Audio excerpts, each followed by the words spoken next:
Halo semuanya, malam ini kita akan memulai dengan sesuatu yang benar-benar mengejutkan. Bayangkan jika Anda bisa kembali ke usia 60 tahun dan tahu persis apa yang akan membuat Anda sehat, bahagia, dan bebas dari rasa sakit saat menginjak usia 80-an. Tidak perlu ramalan, tidak perlu mesin waktu, hanya pengetahuan sederhana yang entah kenapa jarang sekali sampai ke telinga kita tepat pada waktunya. Sebuah lembaga penelitian di Amerika Serikat baru saja merilis hasil studi selama 20 tahun terhadap lebih dari 2.000 lansia. Hasilnya, tidak kurang dari 82% responden mengatakan satu hal yang sama. Seandainya aku tahu ini lebih awal, dan yang paling membuat saya hampir tersedak saat membaca datanya adalah 90% dari masalah kesehatan dan finansial mereka sebenarnya bisa dicegah dengan cara yang sangat sederhana. Tanpa obat mahal, tanpa terapi rumit, hanya sedikit penyesuaian kecil dalam rutinitas mereka. Anda mungkin berpikir, masa iya? Yang gratisan gitu mana manjur? Ya, saya juga skeptis pada awalnya, tapi selama 15 tahun terakhir, saya sudah berbicara dengan ribuan orang tua. Dari mereka yang hidup damai di desa dengan ayam-ayam berkeliaran, hingga mereka yang tinggal sendiri di apartemen bertingkat. Dan ketika saya mulai menyusun polanya, ada satu hal yang muncul berulang kali. Mereka yang bahagia dan sehat di masa tua memiliki rutinitas kecil, konsisten, dan sangat sederhana. Jadi, sebelum Anda merasa nyaman, luangkan waktu untuk menyukai video ini dan berlangganan, tapi hanya jika Anda benar-benar menyukai apa yang saya lakukan di sini. Sekarang saya ingin tahu dari Anda. Sebutkan di komentar. Anda sedang menonton ini dari kota mana dan jam berapa? Saya akan coba balas sebanyak mungkin nanti malam. Sekarang, matikan lampu, mungkin nyalakan kipas untuk suara lembut. Dan mari kita mulai perjalanan kita malam ini. Semuanya bermula dari satu hal, gerakan kecil.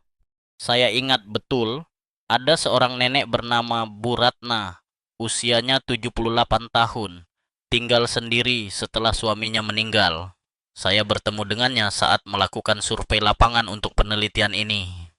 Awalnya saya kira dia punya perawat, karena tubuhnya tegap, jalannya cepat, dan kulitnya segar. Ternyata, tidak. Saya cuma nggak pernah duduk lama, katanya sambil tertawa. Waktu itu saya masih belum mengerti maksudnya. Tapi ketika ia menunjukkan rutinitas hariannya, saya mulai paham. Pukul 6 pagi. Bu Ratna bangun, langsung merapikan tempat tidurnya, lalu membuka jendela, menarik napas panjang-panjang, dan berjalan keliling rumahnya satu putaran. Cuma 3 menit, katanya. Tapi itu sudah cukup membuat darahnya mengalir. Pukul 12 siang, selesai makan siang. Dia mencuci piring, lalu menyiram bunga di balkon. Itu 6 menit.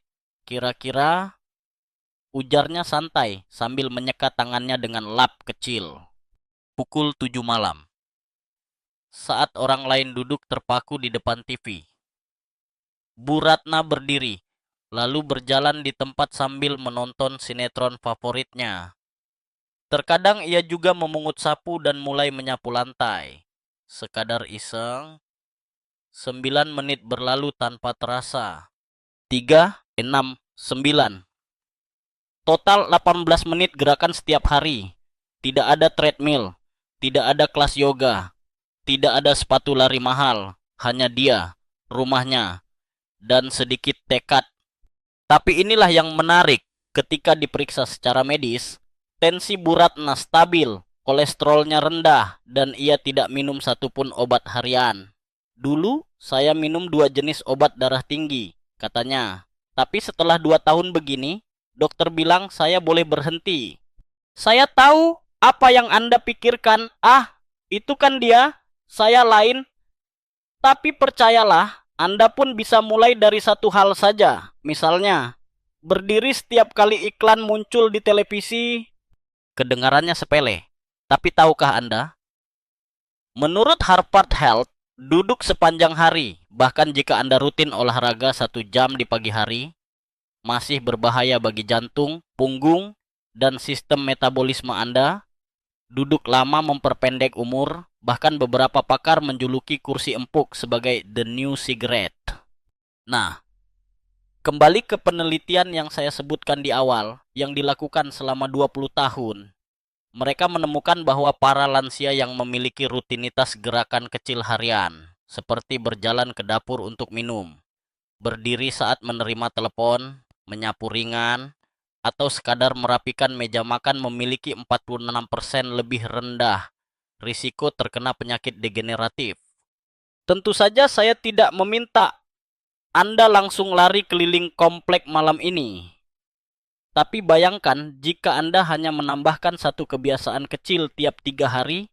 Hari ini, berdiri saat iklan TV. 3 hari kemudian, berdiri saat telepon masuk. 3 hari berikutnya, jalan kaki 5 langkah sebelum masuk kamar mandi. 3 minggu kemudian, Anda sudah punya 9 kebiasaan baru yang bisa menambah usia Anda. Bukan hanya di atas kertas, tapi secara kualitas hidup. Dan ada satu kejutan lain dari studi itu. Saya baru membaca detailnya semalam, dan ini membuat saya benar-benar terdiam. Di antara para lansia yang menjalankan kebiasaan gerakan kecil ini, 92% dari mereka mengklaim bahwa biaya pengobatan mereka berkurang hingga separuh. Ya, separuh. Itu bukan diskon rumah sakit, tapi karena mereka lebih jarang sakit. Jadi, jika Anda merasa lutut mulai terasa kaku, atau napas terasa pendek saat naik tangga, atau bahkan hanya takut menjadi beban bagi anak-anak Anda, berita baiknya adalah Anda tidak perlu menunggu sampai terlalu terlambat. Mulailah dari sekarang, dari malam ini. Jangan menunggu tubuh Anda menjerit baru Anda mulai bergerak. Saya tahu seseorang akan berkomentar, tapi saya sudah terlalu tua. Tidak, Anda tidak. Tua hanyalah angka, dan percayalah angka itu bisa menjadi aset, bukan beban. Karena setiap tahun yang Anda lalui memberi Anda satu hal berharga, kebijaksanaan. Dan kebijaksanaan itu mengatakan jangan abaikan sinyal tubuh Anda. Jangan tunda perubahan kecil, karena yang kecil hari ini akan menjadi luar biasa besar besoknya. Saya masih ingat perkataan terakhir Bu Ratna sebelum saya pamit pulang. Yang muda bergerak karena mau kurus. Saya bergerak karena mau hidup. Dan saya kira itulah perbedaan yang paling penting malam ini. Besok kita akan bicara soal kursi. Ya, kursi si benda empuk yang kita cintai, tapi juga diam-diam membuat tubuh kita lemah. Mari kita bicara tentang sesuatu yang mungkin terdengar sepele. Kursi, atau lebih tepatnya kebiasaan kita duduk terlalu lama di atasnya. Kita tidak menyadarinya, tapi kursi adalah penemuan yang luar biasa, nyaman, dan sekaligus sangat licik. Begitu kita duduk, ia akan membujuk kita untuk tetap di sana. Dan semakin lama kita diam, semakin banyak hal buruk yang mulai terjadi di dalam tubuh kita, perlahan, diam-diam, seperti musuh tak terlihat. Saya pernah mengenal seorang pria bernama Pak Harto, pensiunan guru matematika yang tinggal di rumah sederhana dengan halaman luas. Setelah pensiun, ia punya rencana membaca buku, menonton berita, dan menulis memoar. Tapi, ia menghabiskan sebagian besar waktunya duduk. Awalnya terasa biasa saja, tapi setelah beberapa bulan, lututnya mulai sakit, lalu punggungnya, lalu kakinya mulai bengkak karena aliran darah yang tidak lancar. Suatu hari, ia mencoba naik tangga rumah dan tidak sanggup. Duduk membuat saya merasa tua lebih cepat dari usia saya, katanya dengan senyum getir. Dan ternyata, ia tidak sendirian. Penelitian dari Mayo Clinic menyatakan bahwa duduk lebih dari 8 jam sehari tanpa diselingi gerakan aktif meningkatkan risiko penyakit jantung, diabetes tipe 2, dan bahkan kematian dini, setara dengan merokok 1 bungkus rokok per hari. Sungguh menyakitkan, bukan? Bayangkan Anda berhenti merokok demi kesehatan, tapi tetap duduk 10 jam sehari dan mendapat efek serupa. Ironis. Tapi inilah kabar baiknya, kita bisa melawannya. Dan caranya tidak serumit yang Anda kira. Mari saya perkenalkan pada Anda satu trik sederhana. Aturan berdiri saat iklan. Ya, setiap kali jeda iklan muncul di televisi, bangkitlah. Tidak perlu berlari, cukup berdiri, jalan ke dapur, isi air minum, regangkan lengan, putar pundak. Saya bahkan punya alarm kecil yang saya atur tiap 45 menit sekali. Bunyinya lembut seperti denting angin bambu. Dan setiap kali saya mendengarnya, saya tahu waktunya untuk bangun dan bergerak, walau hanya 2 menit. Kedengarannya aneh, tapi menurut British Journal of Sports Medicine, berdiri selama 2 menit setiap jam dapat mengurangi risiko kematian hingga 33%. Bahkan tanpa olahraga berat. Dan ingat, berdiri itu seperti sinyal kepada tubuh. Hei, aku masih aktif, jangan tidurkan otot-ototku ya. Saya sering menggunakan analogi ini saat mengisi seminar untuk komunitas lansia. Tubuh kita ibarat rumah, kalau dibiarkan kosong terlalu lama, debunya menumpuk, pintunya macet, bahkan genteng bisa runtuh. Tapi kalau tiap hari dibuka, disapu, dijalani sedikit-sedikit, rumah itu akan tetap kokoh bertahun-tahun. Dan seperti rumah yang nyaman, tubuh pun perlu perawatan harian. Trik lainnya adalah menerima telepon sambil berdiri. Serius, ini adalah salah satu kebiasaan tersembunyi dari orang-orang yang terlihat awet muda. Teman saya, Bunia, seorang pensiunan bidan, bahkan menaruh telepon nirkabelnya di rak tinggi agar saat berdering, ia otomatis harus berdiri. Kadang sambil menelepon, dia juga menyiram tanaman. Multitasking, katanya, ini bukan hanya soal kesehatan fisik, tapi juga mental. Ketika kita berdiri dan bergerak, otak kita ikut aktif, aliran darah meningkat, pikiran menjadi lebih jernih, bahkan suasana hati pun membaik. Pernah ada eksperimen menarik yang dilakukan di Jepang. Dua kelompok lansia dengan rutinitas yang sama, kecuali satu hal. Satu kelompok duduk saat menelpon, satu lagi berdiri. Setelah 30 hari, kelompok yang berdiri memiliki skor kognitif dan suasana hati yang lebih tinggi secara signifikan. Bahkan mereka mengaku tidur lebih nyenyak. Aneh kan? Tapi begitulah tubuh bekerja. Dan jangan lupakan hal kecil ini. 1 jam, 1 kali berdiri. Tulis di kertas, tempelkan di lemari es. Jadikan mantra baru Anda. 1 jam, 1 kali berdiri.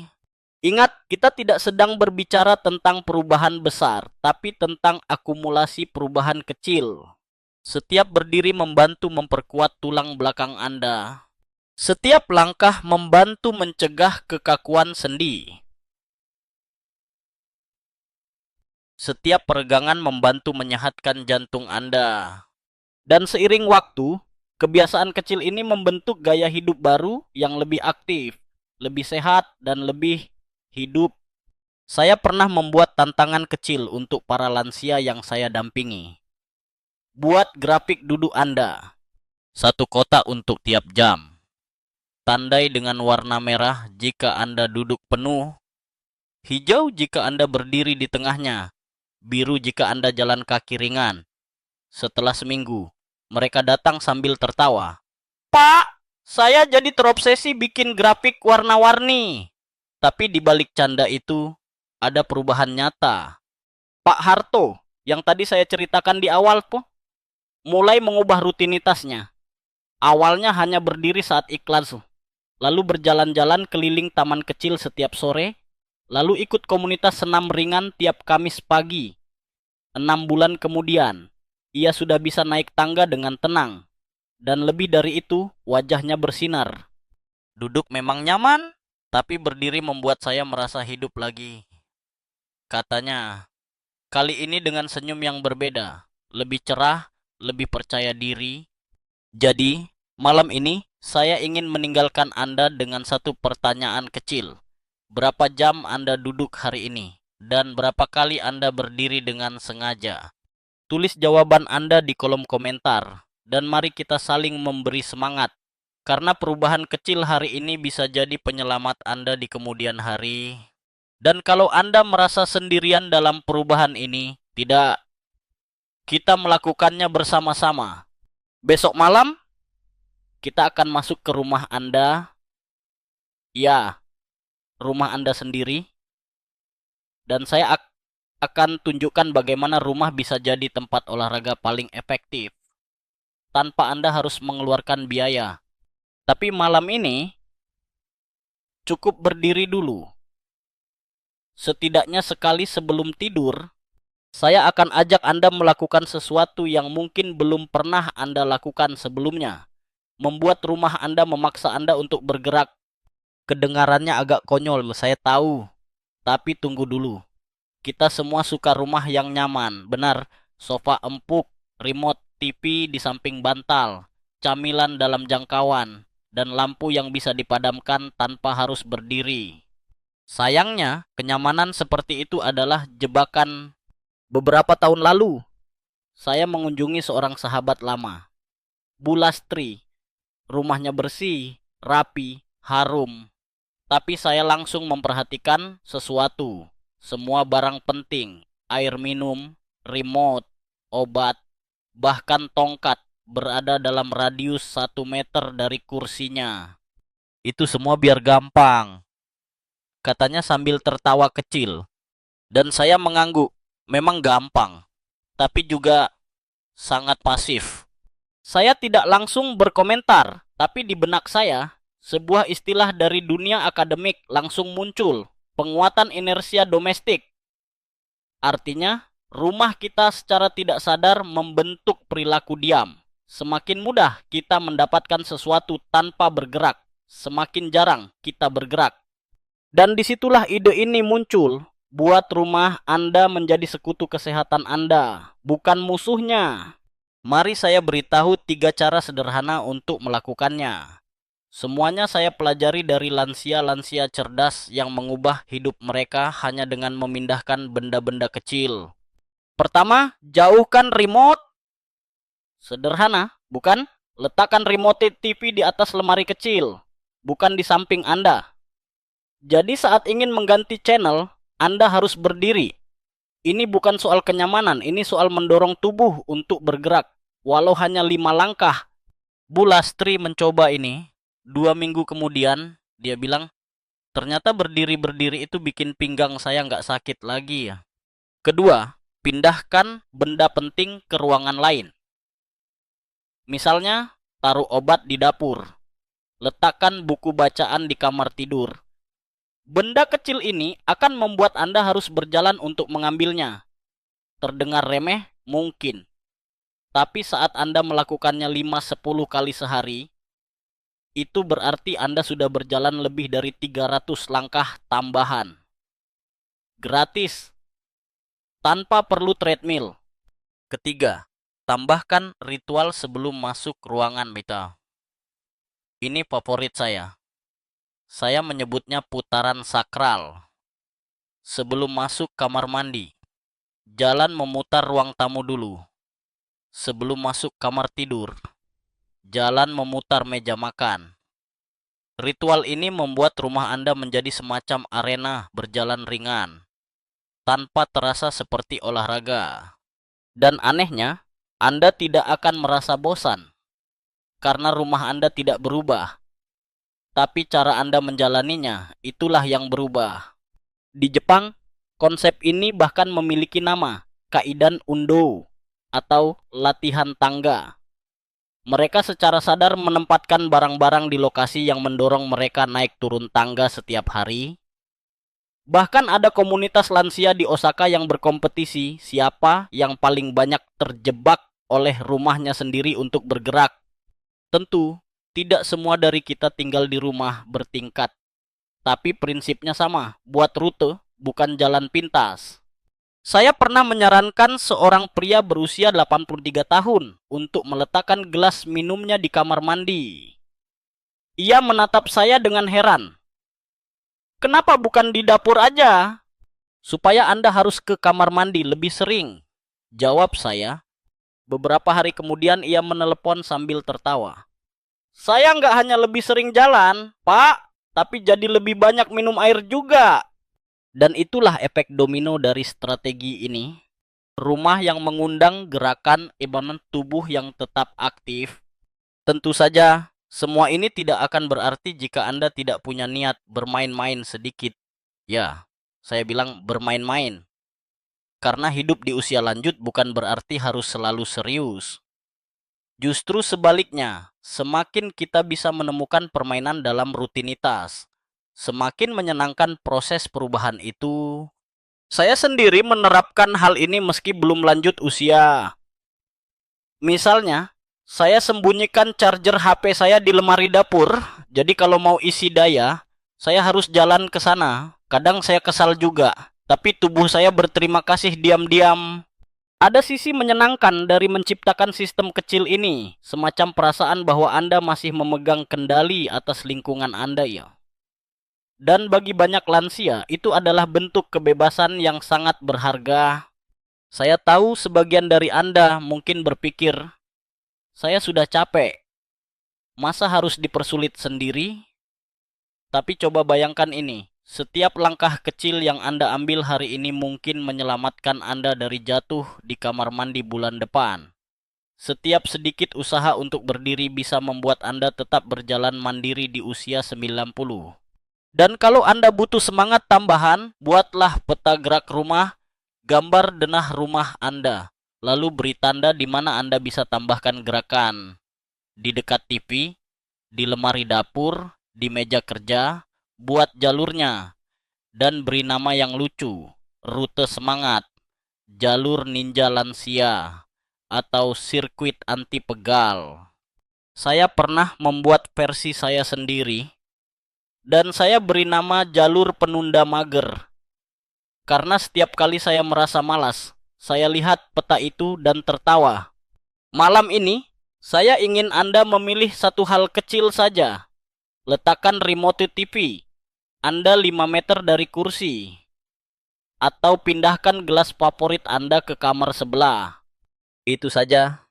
Karena dari satu langkah itulah, gerakan lain akan mengikuti.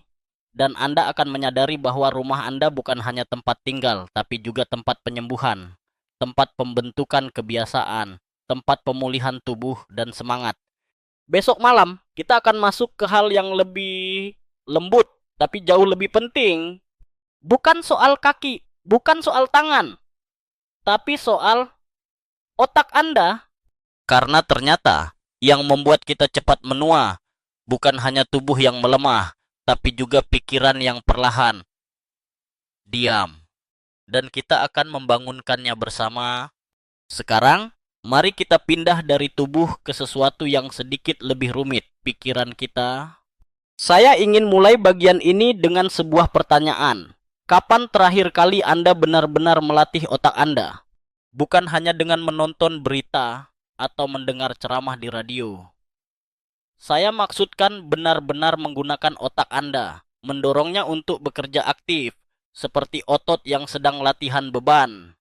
Karena seperti halnya otot yang tak digunakan akan mengecil. Otak yang tidak diajak berpikir aktif, pelan-pelan menjadi tumpul. Dan ini bukan kiasan, ini fakta. Penelitian gabungan antara tim neurologi dari Korea Selatan dan Jepang beberapa tahun lalu menemukan bahwa kemampuan kognitif lansia meningkat signifikan hanya dengan melakukan 3 hal. Berbicara, menghitung, dan mencium aroma. Ya, mencium aroma. Saya tahu, kedengarannya seperti tantangan game anak-anak. Tapi saya akan jelaskan kenapa ini bisa jadi tameng terbaik kita terhadap penyakit yang paling ditakuti setelah usia 70, demensia alias pikun. Tapi sebelum kita bahas metode-metodenya, izinkan saya bercerita tentang Pak Mulyadi. Beliau pensiunan PNS, tinggal di Semarang, dan dikenal sebagai si pintar Sudoku. Saat saya berkunjung, Beliau tidak sedang menyusun angka, tapi sedang berbicara sendiri. Lagi latihan bicara pagi, Mas, katanya santai. Tadi nonton berita. Sekarang saya ulangi isi beritanya dengan suara keras. Saya tertawa kecil. Untuk apa, Pak? Supaya otak saya ingat siapa presiden, siapa menteri, dan kenapa nasi makin mahal. Itu bukan candaan semata. Cara Pak Mulyadi melatih otaknya pagi hari sudah terbukti secara ilmiah. Ketika Anda menyuarakan sesuatu yang baru saja Anda lihat atau baca, otak Anda bekerja 3 kali lebih aktif. Bagian memori, bagian bicara, dan bagian logika semuanya terlibat. Saya sebut ini latihan berita pagi. Tonton satu segmen berita, lalu ulangi ceritanya dengan mulut sendiri, walau tidak ada yang mendengarkan. Kalau Anda merasa canggung, ambil cermin, bicaralah pada diri Anda. Saya pernah melakukannya sambil gosok gigi, tidak terlalu efektif, tapi lumayan menghibur. Selanjutnya, kita masuk ke latihan favorit saya, membalik angka. Misalnya, Anda lihat nomor bas 421. Coba ucapkan 124 menan 24. Atau telepon anak Anda 08572134. Baca 4327580. Kelihatannya sulit di awal, tapi menurut para ahli neurologi, aktivitas ini seperti sit up untuk otak, bahkan lebih baik dari main catur karena Anda melakukannya spontan kapan saja. Saya pernah tantang Bulin, tetangga saya yang usianya 82 tahun, untuk melakukan ini setiap hari selama sebulan. 3 minggu kemudian, dia bukan cuma bisa membalik angka, tapi juga mulai menghafal ulang lagu lama dan mencoba menulis puisi. Katanya, kepala saya rasanya lebih terang, kayak kaca jendela yang baru dibersihkan. Nah, ada satu lagi latihan unik yang masih belum banyak dikenal. Latihan mencium bau. Kedengarannya remeh, tunggu dulu. Kemampuan mencium bau adalah salah satu indikator paling awal dari penurunan fungsi otak. Banyak penderita Alzheimer mengalami penurunan kemampuan membedakan aroma, bahkan sebelum gejala ingatan hilang. Maka, latihan ini sederhana. Setiap pagi, ambil 3 benda yang punya bau kuat, kopi, sabun, minyak kayu putih, atau bahkan bawang. Cium satu persatu dan sebutkan keras-keras, ini sabun, ini kopi, ini minyak ya. Menurut jurnal Medis Frontiers in Aging Neuroscience, aktivitas ini membantu mempertahankan koneksi saraf antara hidung dan otak tengah, tempat banyak memori disimpan.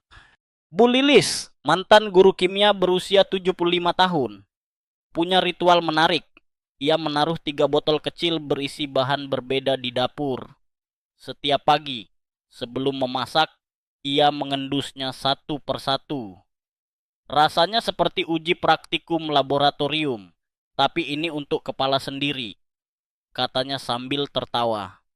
Lucu memang, tapi siapa sangka hidung bisa menjadi pintu masuk ke kebugaran mental.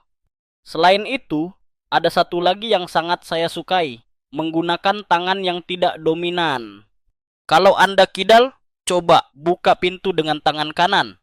Kalau biasa menulis dengan tangan kanan, cobalah memegang sendok dengan tangan kiri. Ini bukan ide aneh-aneh. Otak kita terbagi 2 hemisfer, dan saat kita memaksa tubuh melakukan sesuatu yang tidak biasa, bagian-bagian otak yang jarang digunakan akan aktif kembali. Semacam pemanggilan pasukan cadangan. Saya sendiri mulai menyikat gigi dengan tangan kiri 2 bulan lalu. Awalnya belepotan, iya. Tapi kini, saya jadi lebih fokus saat pagi hari. Karena saya tidak bisa melakukannya sambil melamun. Dan itu baik untuk otak. Lalu saya juga coba mengetik nama saya dengan tangan kiri di ponsel. Butuh waktu 27 detik. Dan hasilnya salah eja. Tapi itu juga bentuk latihan. Ada istilah ilmiah untuk ini, neuroplasticity. Otak kita bisa tumbuh dan beradaptasi, bahkan hingga usia 90-an. asalkan kita memicunya. Dan semua metode tadi adalah alat picu sederhana yang bisa Anda mulai malam ini. Jadi, untuk merangkum bagian ini, saya beri Anda tantangan kecil. Besok pagi, sebutkan ulang isi berita pagi dengan suara keras. Lalu, pilih satu angka acak hari itu dan balik urutannya dalam pikiran. Ambil satu benda beraroma kuat dan cium sambil menyebutkan namanya. Gunakan tangan satunya untuk melakukan hal ringan. 4 tantangan. Hanya butuh waktu 10 menit. Tapi efeknya bisa seperti menyiram tanaman yang hampir layu. Otak Anda akan kembali melek. Dan satu hal terakhir yang selalu saya ingatkan. Jangan takut terlihat bodoh saat melatih diri. Yang harusnya kita takuti adalah saat kita berhenti berusaha. Besok malam, kita akan bicarakan sesuatu yang mungkin lebih menyentuh hati daripada semua ini. Tentang pertemuan, tentang persahabatan, dan tentang kekuatan satu panggilan telepon untuk memperpanjang hidup Anda. Karena ternyata bukan hanya otak dan tubuh yang harus dilatih, hati pun perlu teman. Saya pernah mendengar sebuah kalimat dari seorang kakek yang duduk sendirian di beranda panti jompo. Pandangan matanya kosong. Tangannya menggenggam cangkir teh yang sudah dingin. Ia berkata, lirih, saya tidak takut mati. Saya takut tidak ada yang menyadari saya masih hidup. Itu kalimat yang terus terngiang di kepala saya. Lebih dari rasa sakit sendi atau penglihatan yang kabur. Yang paling menyakitkan bagi banyak lansia adalah kesepian. Dan malam ini, saya ingin membicarakan tentang itu. Tentang sepi yang menggerogoti perlahan, tentang hubungan yang menjauh tanpa kita sadari, dan tentang bagaimana satu sapaan sederhana bisa menjadi penyelamat usia senja. Kesepian bukan hanya masalah emosional, ini masalah biologis. Dalam sebuah studi panjang oleh Harvard Medical School, ditemukan bahwa kesepian kronis pada lansia meningkatkan risiko kematian dini hingga 45%. Itu lebih tinggi dari risiko akibat obesitas dan merokok digabungkan. Gila ya? Dan yang lebih mencengangkan, temuan dari National Institute on Aging menyebutkan bahwa orang yang secara rutin terhubung dengan orang lain, bahkan hanya satu orang, memiliki kualitas tidur yang lebih baik, daya tahan tubuh lebih kuat, dan ingatan yang lebih tajam. Saya tahu di usia tertentu, teman mulai pergi satu persatu. Tetangga pindah. Saudara sibuk. Anak-anak punya kehidupan mereka sendiri. Tapi itu bukan berarti kita harus duduk diam menunggu panggilan. Justru sekaranglah waktunya kita yang mulai membuat sambungan. Izinkan saya memperkenalkan aturan sapa pagi. Aturan ini sederhana. Setiap pagi, hubungi satu orang. Bisa anak, adik, teman lama, atau bahkan tetangga yang Anda kenal baik. Tidak perlu percakapan panjang. Cukup satu pertanyaan. Selamat pagi, tadi tidur nyenyak. Saya tahu beberapa dari Anda mungkin malu, takut dianggap mengganggu. Tapi percaya atau tidak, dalam 90% kasus yang saya amati, orang yang dihubungi justru merasa lega. Mereka pun merasa diperhatikan. Seorang ibu bernama Bu Sumarni membuktikan ini. Ia janda usia 41 tahun dan sejak pandemi jarang keluar rumah. Suatu hari, ia memutuskan menghubungi kembali teman-temannya satu persatu. Dimulai dari orang yang bahkan tidak ia sangka masih ingat namanya. Saya pikir saya akan diabaikan, katanya. Ternyata mereka malah senang. Kami jadi saling menunggu panggilan setiap pagi. Dan dari situ, lahirlah rutinitas kecil, panggilan pagi Senin. Setiap Senin, mereka saling bergantian menelepon, hanya untuk berbagi cerita pendek atau sekadar tertawa bersama.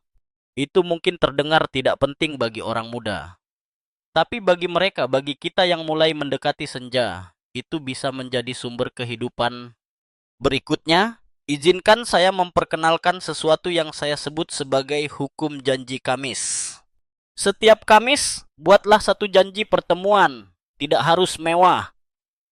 Bisa hanya berjalan ke warung bersama tetangga, bisa ikut senam di balai warga, bisa juga duduk di teras bersama teman lama. Kenapa Kamis? Karena penelitian dari Tokyo University menemukan bahwa pertemuan sosial yang terjadwal secara konsisten, bahkan hanya seminggu sekali, mampu menurunkan hormon stres lansia hingga 40%. Saya pernah menyarankan hukum janji Kamis ini pada Pak Sudirman, pensiunan buruh pelabuhan. Ia ragu awalnya, tapi setelah 2 bulan, ia bilang sesuatu yang menyentuh hati saya. Saya tidak lagi bingung hari ini hari apa, karena saya tahu Kamis akan ada yang menunggu saya. Dan itulah intinya, bukan soal acara, tapi soal ditunggu, diharapkan, dilibatkan. Lalu ada satu metode lagi yang mungkin terdengar agak kuno, tapi percayalah ini bekerja luar biasa. Ceritakan kisah hidup Anda. Iya, Anda tidak salah dengar bercerita. Anak-anak muda mungkin terlihat cuek, tapi sesungguhnya mereka lapar akan cerita. Cerita tentang zaman dulu, tentang bagaimana belanja pakai koin, tentang televisi hitam putih, tentang perang atau masa penjajahan, bahkan tentang cinta pertama di bawah pohon mangga. Saya punya paman yang suka sekali bercerita. Awalnya kami sering pura-pura mendengarkan, tapi lama-kelamaan kami malah merekamnya. Sekarang cerita-cerita beliau menjadi koleksi keluarga. Lucunya, ia bilang, saya kira saya membosankan. Ternyata saya legenda hidup. Jangan remehkan nilai sejarah pribadi Anda. Cerita Anda mungkin menjadi penguat untuk cucu Anda yang sedang mencari jati diri. Dan saat Anda menceritakannya, sesuatu dalam diri Anda akan menyala kembali. Rasa bangga, rasa berarti, rasa telah melewati banyak hal. Sebagai penutup bagian ini, saya ingin mengajak Anda mencoba aturan belajar baru. Setiap bulan, daftar pada satu kelas atau komunitas belajar. Bisa online atau tatap muka, bisa belajar smartphone, merajut, membuat kue, atau bahkan karaoke. Bukan demi gelar, tapi demi teman baru, suasana baru, obrolan baru, dan ya, tawa baru. Saya ingat seorang nenek berusia 79 tahun yang ikut kelas melukis online. Ia tidak bisa menggambar sama sekali. Tapi setiap Rabu sore, ia berdandan, menyalakan kamera laptopnya, dan mengatakan, saya merasa 25 tahun lagi muda. Bukan karena lukisannya, tapi karena ia merasa hidup kembali. Malam ini, sebelum tidur, saya ingin Anda memilih satu orang yang bisa Anda hubungi besok pagi. Tidak usah berpikir panjang. Cukup satu nama. Simpan di benak Anda. Lalu, minggu depan, coba buat satu janji kecil. Bisa hanya jalan ke taman, atau beli tahu goreng bersama, atau duduk di warung kopi. Dan kalau Anda punya cucu, ceritakan satu kisah dari masa muda Anda. Jangan tunggu mereka bertanya, berikan saja sebagai hadiah. Karena seperti kata Bu Sumarni, kita tidak butuh banyak orang. Satu saja cukup, asal setia. Besok, kita akan bicara tentang sesuatu yang lebih rasional, tapi tak kalah penting. Makanan bukan hanya soal apa yang kita makan, tapi juga kapan, bagaimana, dan dengan siapa. Karena ternyata, cara kita makan di usia tua bisa menentukan seberapa sehat kita 5 tahun dari sekarang. Kita semua tahu pentingnya makan yang sehat, bukan? Tapi ketika usia mulai lanjut, makanan tak lagi hanya soal rasa dan gizi. Ia berubah menjadi sesuatu yang lebih kompleks. Kadang menjadi sumber stres, kadang jadi pelipur lara. Dan malam ini, saya ingin membahas bagaimana kita bisa menghidupkan kembali hubungan yang sehat dan penuh kasih dengan makanan. Karena faktanya, banyak lansia mengalami kehilangan nafsu makan, gangguan pencernaan, bahkan kesulitan mengunyah dan menelan. Dan akibatnya bukan hanya tubuh yang melemah, tapi juga semangat hidup ikut menyusut. Tapi jangan khawatir, saya punya kabar baik.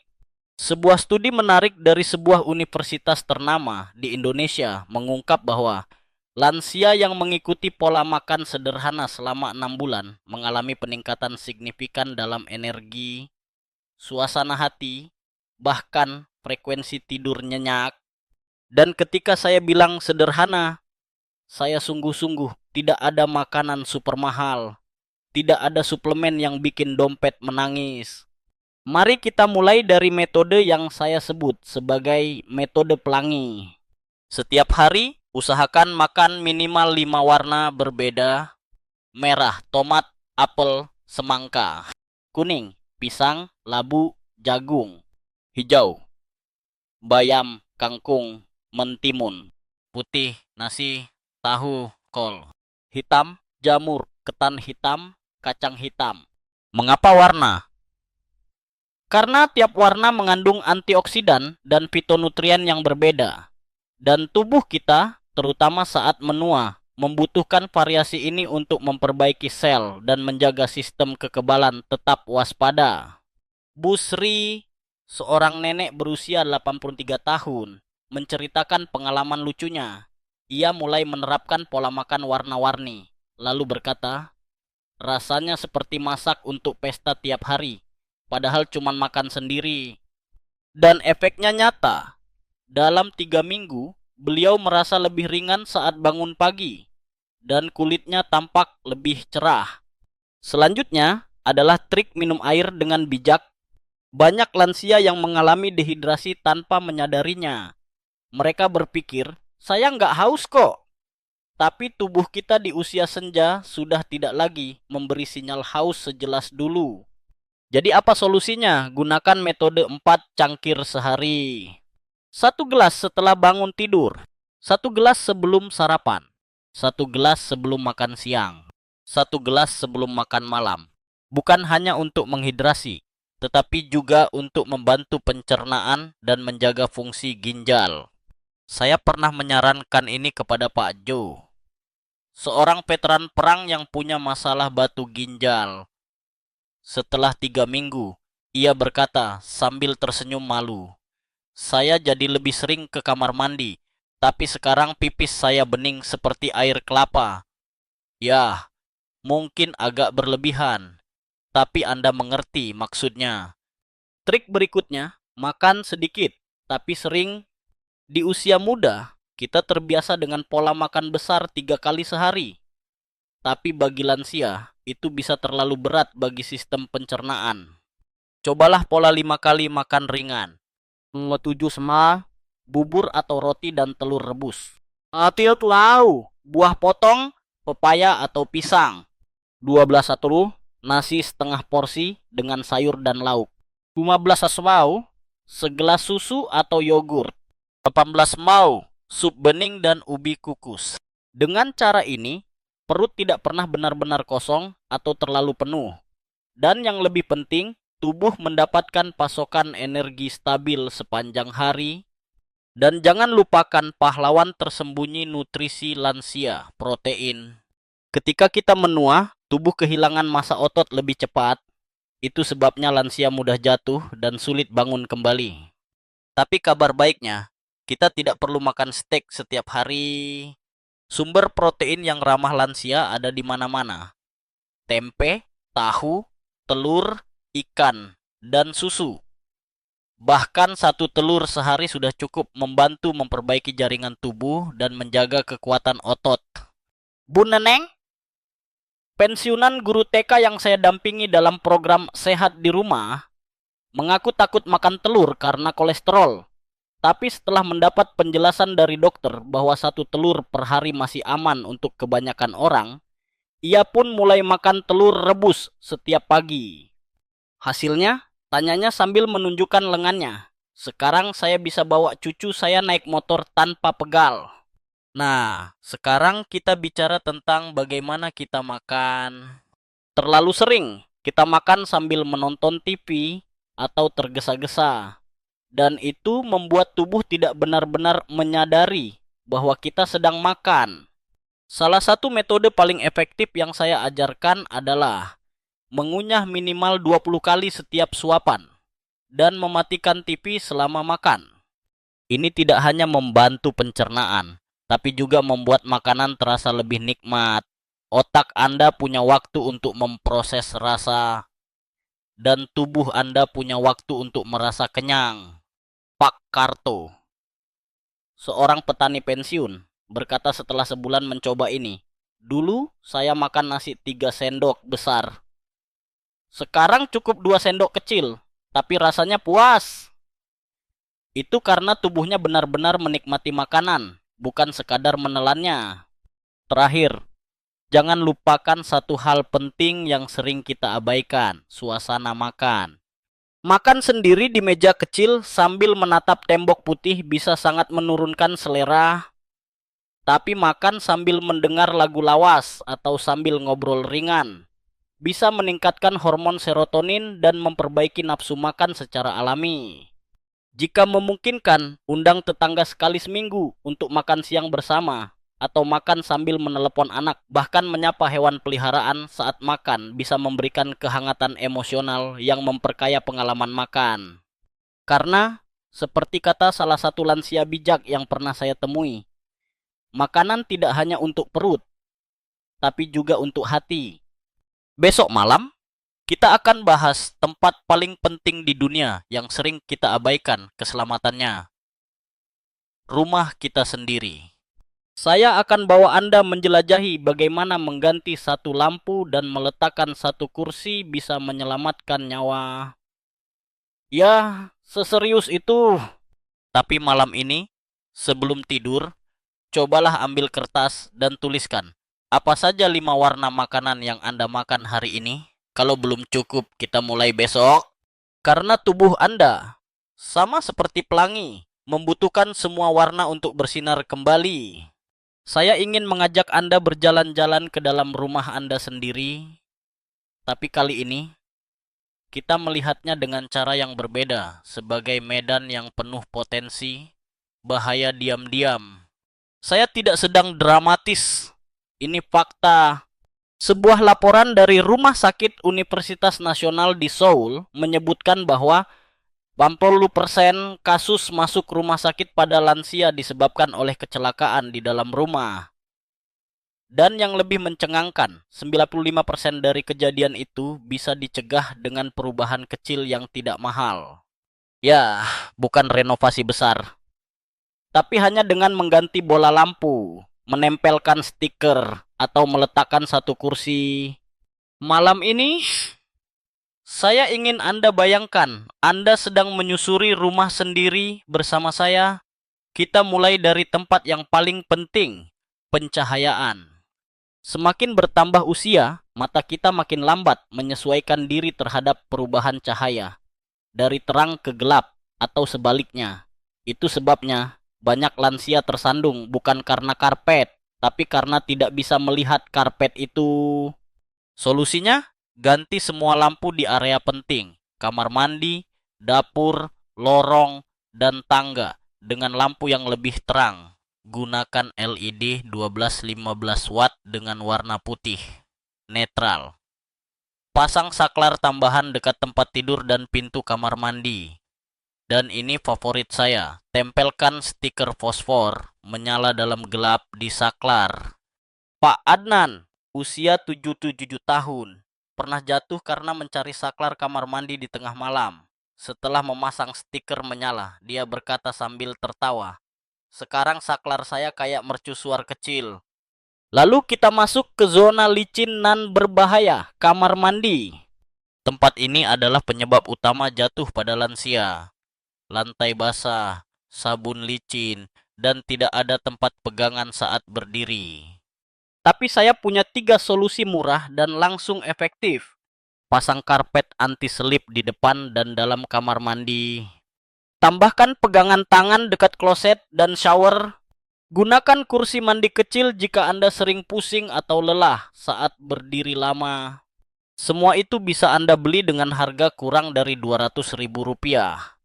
Bandingkan dengan biaya rawat inap di rumah sakit karena patah tulang yang bisa mencapai puluhan juta. Saya pernah membantu Bu Sulastri. 41 tahun, yang sering mengeluh lututnya sakit saat mandi. Setelah ia mulai duduk saat mandi, ia tersenyum dan berkata, "Saya nggak lagi takut masuk kamar mandi." Selanjutnya, mari kita bahas jalur lalu lintas rumah. Seringkali, rumah kita berubah menjadi gudang kecil, kursi lama, meja kecil, rak majalah, kardus obat-obatan. Semua menumpuk di jalur yang seharusnya kosong. Aturan saya adalah buat jalur bersih dari kamar ke kamar mandi dan dari kamar ke dapur. Bersihkan barang-barang tidak penting. Gulung kabel-kabel dan rekatkan ke dinding. Jangan letakkan taplak atau karpet ringan yang mudah terlipat.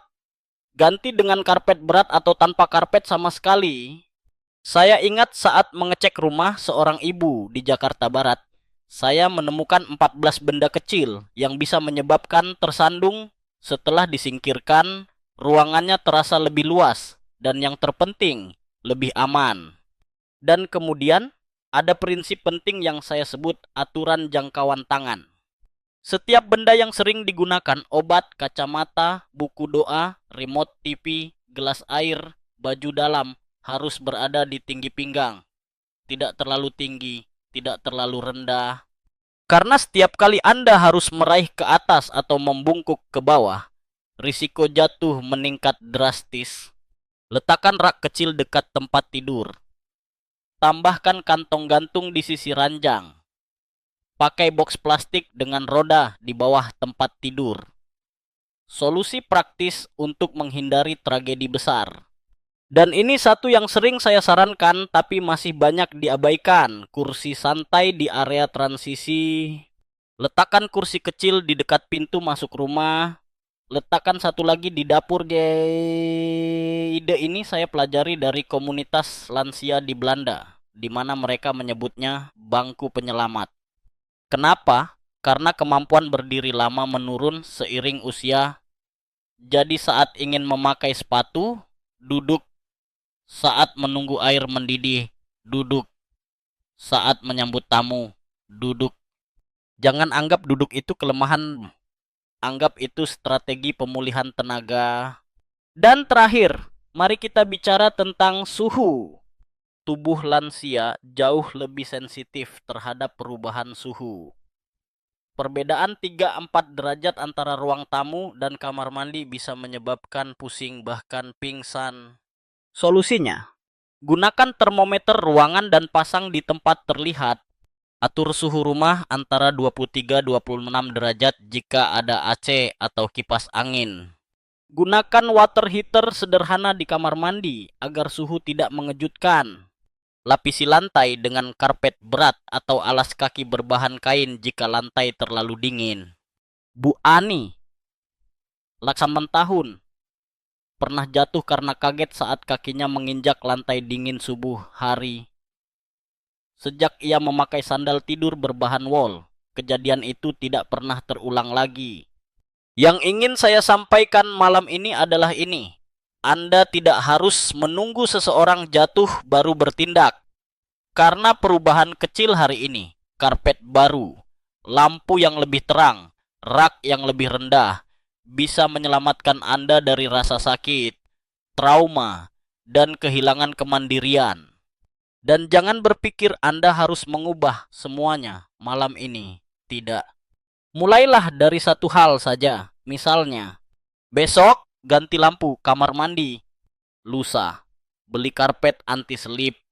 3 hari lagi, tata ulang jalur dari tempat tidur ke dapur. Setiap hari satu perubahan kecil.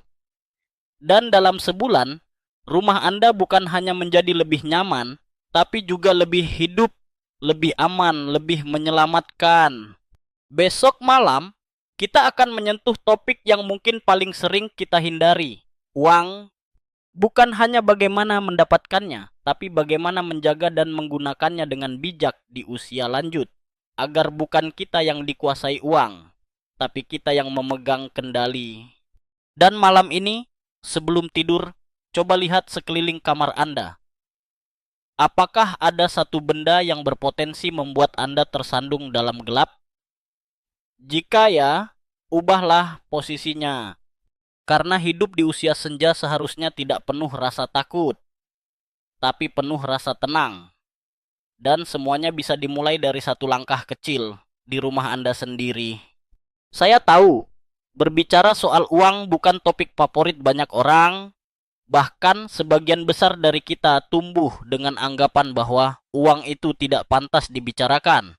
Apalagi jika usia kita sudah memasuki kepala 7 atau 8. Seakan terlalu terlambat untuk mengubah kebiasaan keuangan. Tapi malam ini, saya ingin membisikkan satu kebenaran kecil yang mungkin selama ini Anda hindari. Bukan seberapa banyak uang yang Anda miliki, tapi bagaimana Anda mengelolanya yang akan menentukan kenyamanan hidup di usia tua. Dan percaya atau tidak, masalah keuangan adalah penyebab utama stres dan kecemasan pada lansia. Bahkan mengalahkan rasa takut jatuh sakit.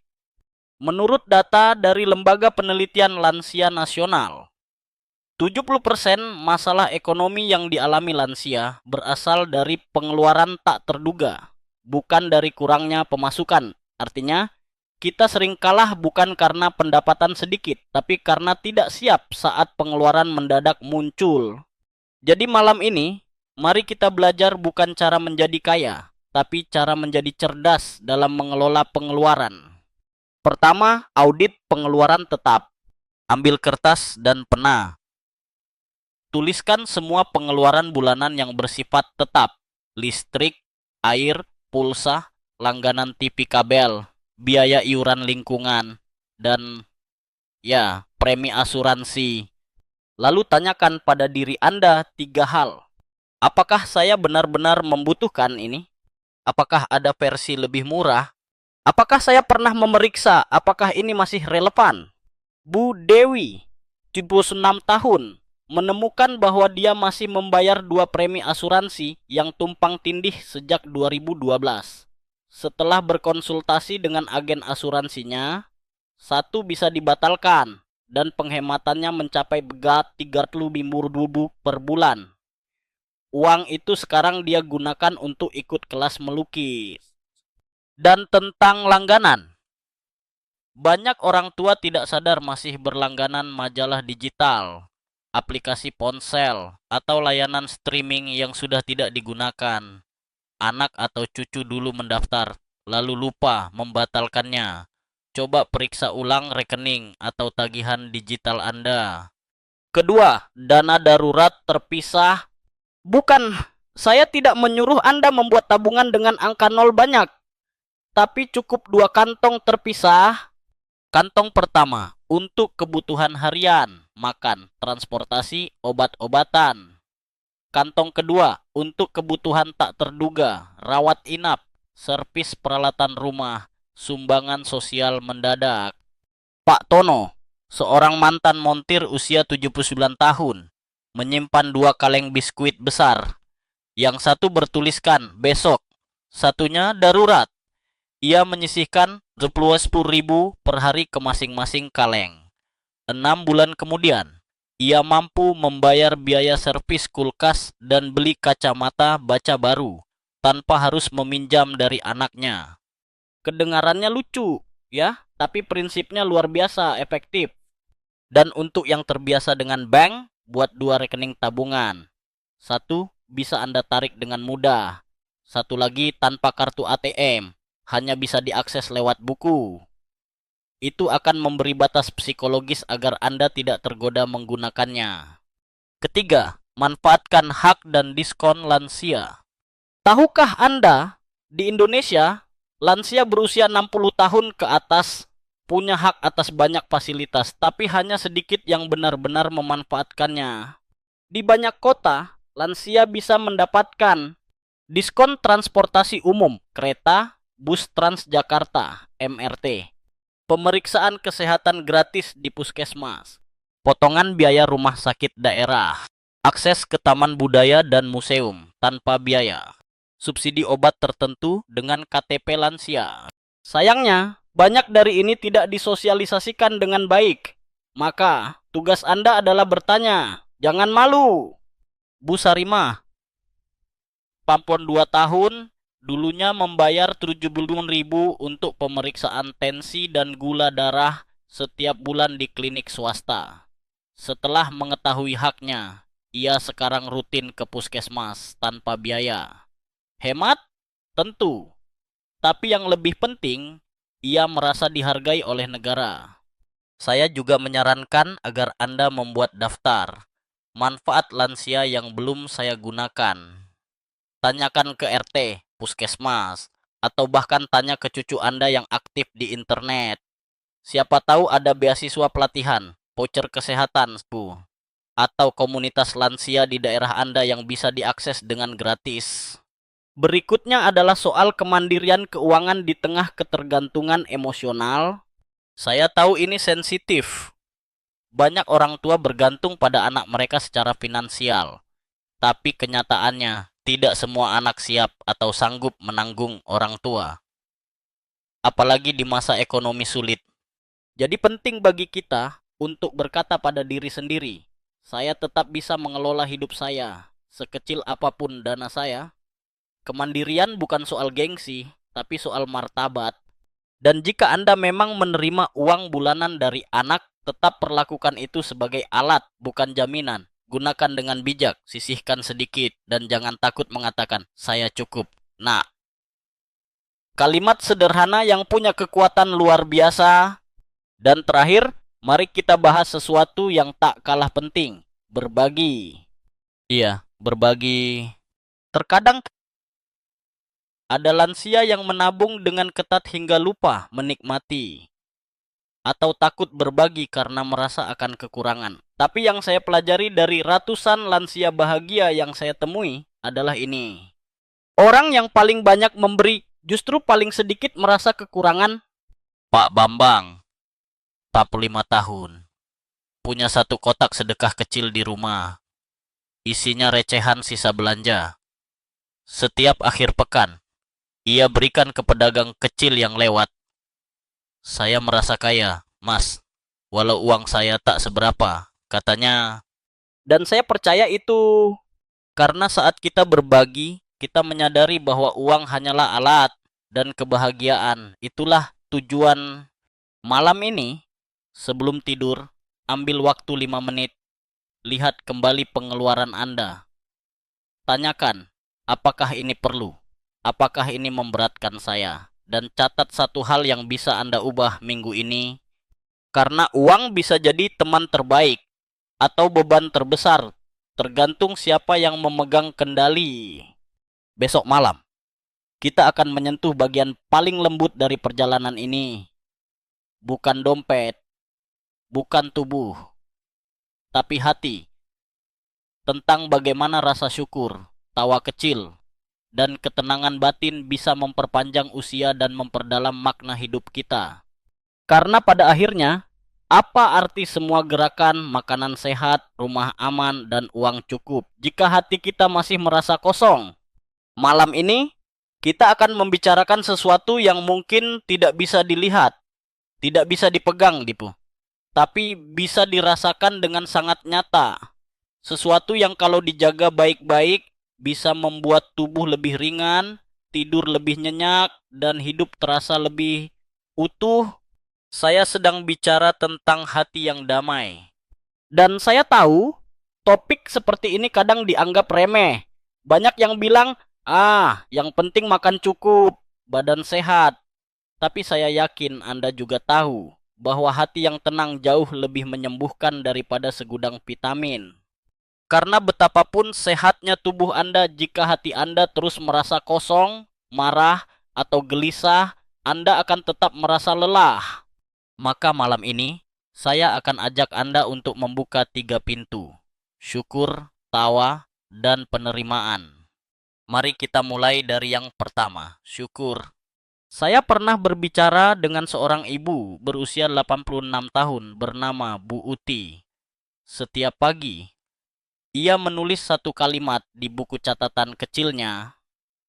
Isinya bisa sesederhana, tadi pagi nasi gorengnya enak. Atau, hari ini matahari tidak terlalu terik. Lalu saya bertanya, kenapa repot-repot menulis itu semua, Bu? Dia menjawab, Karena saya pernah hidup dalam masa perang, masa kelaparan. Jadi kalau hari ini saya bisa duduk sambil minum teh dan tidak ada yang meledak di luar rumah, itu layak saya syukuri. Dan saya terdiam. Apa yang Bu Uti lakukan itu disebut jurnal syukur. Sebuah metode yang telah terbukti secara ilmiah mampu mengurangi risiko depresi hingga 30%, meningkatkan kualitas tidur, membantu menjaga tekanan darah tetap stabil. Hanya dengan satu kalimat positif setiap hari, bukan bohong-bohongan, tapi murni melihat apa yang masih ada, bukan apa yang telah hilang. Jadi, mulai malam ini, saya tantang Anda. Ambil kertas kecil, tuliskan satu hal yang membuat Anda tersenyum hari ini, kecil saja, dan simpan di dalam laci. Besok tambahkan satu lagi. Dalam seminggu, Anda akan punya 7 alasan untuk tersenyum, bahkan di hari yang sulit. Pintu kedua adalah tawa. Saya tahu, kita semua pernah mendengar bahwa tertawa itu obat, tapi bagaimana caranya tertawa ketika punggung sakit, anak jarang menelepon, dan tagihan terus berdatangan? Ternyata kuncinya bukan di luar, tapi di dalam. Saya pernah bertemu dengan Pak Darmo, 84 tahun, yang setiap pagi bercermin lalu berkata dengan suara lantang, "Wah, kamu makin tampan saja, Darmo." Dan ia tertawa sendiri. Saya kira dia bercanda, tapi ternyata tidak. Ia memang sengaja melakukannya. Tertawa pagi itu semacam alarm tubuh saya. Katanya, supaya tidak bangun dengan wajah muram. Dari situ saya belajar, kita tidak harus menunggu sesuatu yang lucu untuk tertawa. Kita bisa memulainya dulu. Dan lagi, penelitian dari Mayo Clinic menunjukkan bahwa tertawa meski dibuat-buat tetap menghasilkan hormon endorfin yang sama seperti tertawa alami. Tubuh tidak bisa membedakan niat. Yang penting, gerakan otot wajah itu terjadi. Jadi, cari alasan kecil untuk tertawa. Tonton video lucu. Lihat kembali foto masa muda Anda yang penuh gaya nyentrik. Telepon cucu dan minta dia bercerita tentang kegagalan masaknya yang lucu. Atau tersenyumlah di depan kaca, walau awalnya terpaksa. Karena dari senyum itu, tubuh mulai berubah, hati mulai lunak, dunia mulai tampak sedikit lebih ramah. Pintu ketiga dan yang paling sulit adalah penerimaan. Saya tahu banyak dari Anda menyimpan beban lama. Mungkin kecewa pada anak, mungkin marah pada saudara, mungkin menyalahkan diri sendiri atas sesuatu yang tak bisa diperbaiki lagi. Dan ya, semua itu valid. Luka itu nyata. Tapi saya ingin Anda tahu, menyimpan luka hanya akan membuat Anda berjalan dengan beban yang tak terlihat. Saya tidak meminta Anda melupakan semuanya, tapi bagaimana kalau mulai malam ini Anda izinkan diri Anda untuk sedikit melepaskan? Tarik napas. Lalu katakan dalam hati, saya sudah melakukan yang terbaik saat itu. Saya tidak bisa mengubah masa lalu, tapi saya bisa memilih tenang hari ini. Saya tak perlu menunggu orang lain minta maaf untuk bisa memaafkan. Kalimat-kalimat itu bukan mantra, tapi pintu. Dan ketika dibuka, Anda mungkin akan merasakan udara segar yang sudah lama tidak masuk ke dalam dada Anda. Saya ingin berbagi satu kisah singkat. Ada seorang kakek di Makassar, 89 tahun. Tinggal sendiri setelah istri dan 2 anaknya meninggal dalam kecelakaan bertahun lalu. Saat saya menemuinya, saya membayangkan ia pasti hidup dalam kesedihan yang mendalam. Tapi ternyata, ia justru ramah, murah senyum, dan penuh tawa. Saya tanya, apa rahasianya, kek? Ia menjawab sambil menyeduh kopi. Saya tidak memilih hidup begini, tapi saya bisa memilih sikap saya terhadap hidup ini. Dan kalimat itu menampar saya dengan lembut. Karena pada akhirnya, bahagia adalah keputusan, bukan hadiah. Malam ini, sebelum Anda menutup mata, duduklah sejenak. Lihat kembali hidup Anda, bukan sebagai rangkaian kesalahan atau kehilangan, tapi sebagai perjalanan panjang yang penuh perjuangan. Apakah Anda tidak berhak menikmati ketenangan setelah semua itu? Saya percaya Anda sangat berhak. Dan itulah penutup dari 7 rahasia yang saya janjikan sejak awal. Gerakan kecil, bukan olahraga berat. Latihan otak sederhana. Membangun koneksi sosial. Pola makan penuh warna. Rumah yang aman. Pengelolaan uang cerdas. Dan akhirnya, hati yang damai. 7 kunci ini bukanlah jaminan hidup abadi. Tapi mereka adalah jalan menuju hari-hari tua yang lebih ringan, lebih indah, dan lebih bermakna.